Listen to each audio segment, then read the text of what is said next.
السلام علیکم۔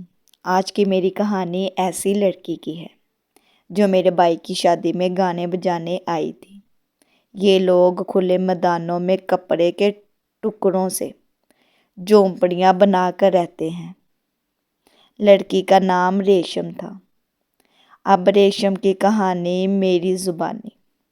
سارا دن شدید ٹھنڈا اور انتظار کی کیفیت میں گزر گیا۔ بارات کئی شام کو آئی۔ پنڈال میں مجھ سے خواجہ غلام فرید کا کلام سنانے کی فرمائش کی گئی، کیونکہ میں عارفانہ کلام زیادہ سناتی تھی۔ میں نے ایک کافی جڑ دی جس میں پیا گھر آنے کی خوشی کا ذکر تھا۔ یہ کلام ساز بڑا تھا جس کے بول تھے، کیا حال سناواں دل دا۔ میں نے جب یہ کلام درد بھری آواز میں گروی بجا کر سنانا شروع کیا تو سارا پنڈال واجد میں آ گیا۔ حاضرین پر ایک سحر سا طاری ہو گیا۔ ہر طرف سے واہ واہ کی آوازیں آنے لگی اور پھر نگتی کی صورت میں لوگوں نے مجھ پر نوٹوں کی بارش کر دی۔ کافی دیر تک یہی سلسلہ چلا اور پھر میں نے اپنا نصیب سمیٹ کر ایک طرف بیٹھ گئی۔ موسیقی کا دور ختم ہوا تو کھانا شروع ہو گیا۔ سبھی ویٹرز وغیرہ بڑے لوگوں کی طرف متوجہ تھے۔ میں ایک طرف سمٹی بیٹھی تھی۔ کچھ دیر بعد بچے کچے چاولوں کے انتظار کی بجائے میں نے گھر جانے کا فیصلہ کر لیا، کیونکہ جھونپڑی میں میرے بابا اکیلے تھے۔ راستے میں کرمو چاچا کا ہوٹل پڑتا تھا، جہاں سے میں نے میٹھے چاول لیے اور جلد اپنی منزل کی طرف روانہ ہو گئی۔ گھر دور تھا اور ٹھنڈ بڑھتی جا رہی تھی۔ لمحہ لمحہ ہوا میں تیزی آ رہی تھی۔ رستہ مدھم ہو چکا تھا۔ ہوا کی سائیں سائیں کے ساتھ شور بڑھتا جا رہا تھا۔ مٹی بھی آنکھوں میں پڑ رہی تھی۔ اندھیرے کی وجہ سے اب آگے بڑھنا مشکل ہو گیا تھا۔ تبھی بارش شروع ہو گئی۔ بارش کی وجہ سے ہوا اور زیادہ تیز ہو گئی۔ میں اپنے ننھے سے دل کو مٹھی میں لے لی، خوف کے مارے لرزتے قدموں آگے بڑھتی جا رہی تھی۔ کپڑے بارش میں بھیگ گئے تھے۔ اب مجھے سردی لگنے لگی تھی۔ بالآخر بڑی جدوجہد کے بعد میں اپنی بستی میں داخل ہوئی۔ چند دوسری جھونپڑیوں سے کچھ دور پھٹے ہوئے کپڑے میں لپٹے بانسوں کی چھتری کے اندر میرا بابا اکیلا لیٹا ہوا تھا۔ اماں کی وفات 2 ماہ قبل ہوئی تھی۔ تب سے ہم اکیلے رہتے تھے۔ جو ہی جھونپڑی میں داخل ہوئی، بابا نے میرا استقبال کیا۔ جلدی سے آگے بڑھ کر میں نے انہیں سنبھالا۔ اس طوفانی بارش نے میرے بابا کو بھگو دیا تھا۔ وہ سردی میں کانپ رہے تھے۔ پرانے کپڑوں سے بنی چھت سے پانی تیزی سے ٹپک رہا تھا۔ اب طوفانی بارش شروع ہو گئی تھی۔ پانی نے گھر کی ہر شے کو اپنے ہاتھوں پر اٹھا لیا۔ ہر چیز بھیگ گئی تھی۔ کھانے پینے کے خالی برتن تیر رہے تھے اور کافی کچھ پانی میں بہہ گیا تھا۔ ان جاتی چیزوں کو سنبھالے بغیر میں جلدی سے اپنے بابا کی سمت آ گئی۔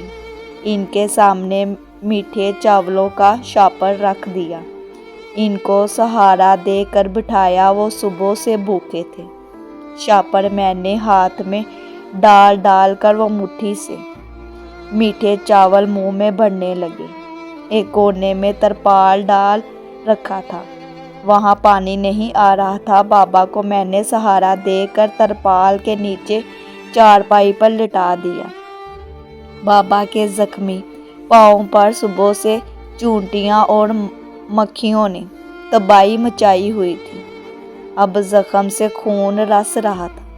یہ حالت دیکھ کر میرا دل لرز اٹھا اور آنکھوں سے آنسو بہنے لگے۔ تبھی سوچا، کاش میری کوئی بہن ہوتی۔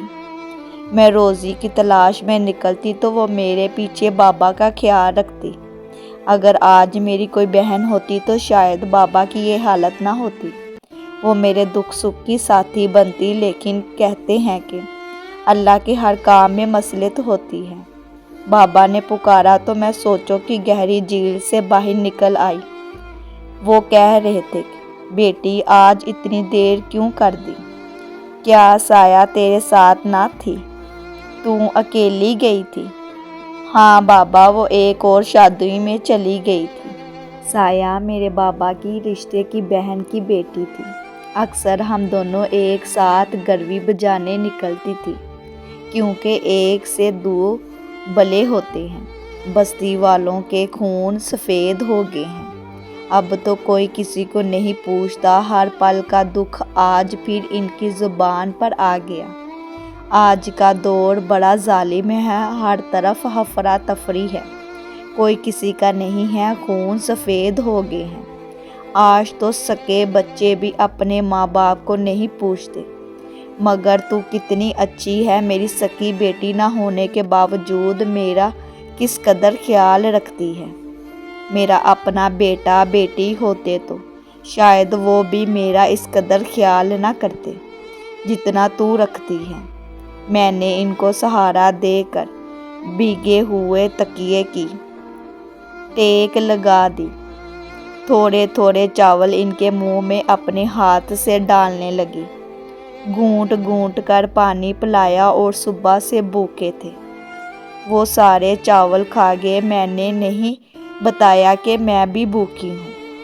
جب وہ کھا چکے تو میں نے ان کو لٹا دیا اور پلاسٹک کے کور میں لپٹا ہوا کمبل کھول کر ان کو اڑا دیا۔ وہ مجھے اچھے نصیب کی دعائیں دینے لگے۔ سارے دن کی بھوکی خالی پیٹ لیٹی تو نیند نہیں آ رہی تھی۔ بارش تھم گئی تھی۔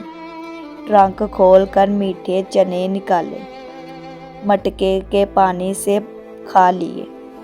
پھر میں بھی بابا کے قریب پڑی دوسری چارپائی پر لیٹ گئی۔ جانے کس پہر نیند نے مجھے اپنی آغوش میں لے لیا۔ بستی والے اکثر بابا کو یاد دلاتے رہتے ہیں کہ ریشما تیری اولاد نہیں ہے، اسے تو کسی میلے سے اٹھا کر لایا تھا، یہ وہاں کھو گئی تھی، روتی پھر رہی تھی، اس کا کوئی والی وارث نہ آیا تو وارث بن گیا، اور اگلے روز ان کے قافلے نے کسی دوسری منزل کی طرف کوچ کر دیا۔ پھر انہوں نے لاہور کے پاس آ کر پڑاؤ ڈالا۔